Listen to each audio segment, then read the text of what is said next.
Hello guys, welcome back to my YouTube channel. In today's video, I'm going to show you how to use Metal TV on Android mobile. Easy gameplay, recording and sharing. So first, open the Google Play Store, search for Metal TV and hit install.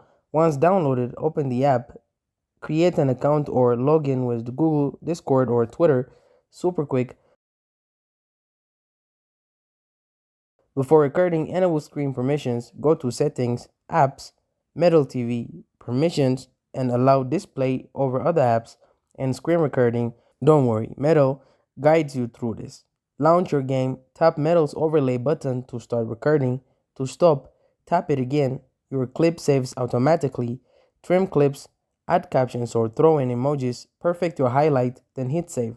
Upload directly to Metal TV or share to YouTube, Instagram, or TikTok. Pro tip, use hashtag to grow your audience. And that's it.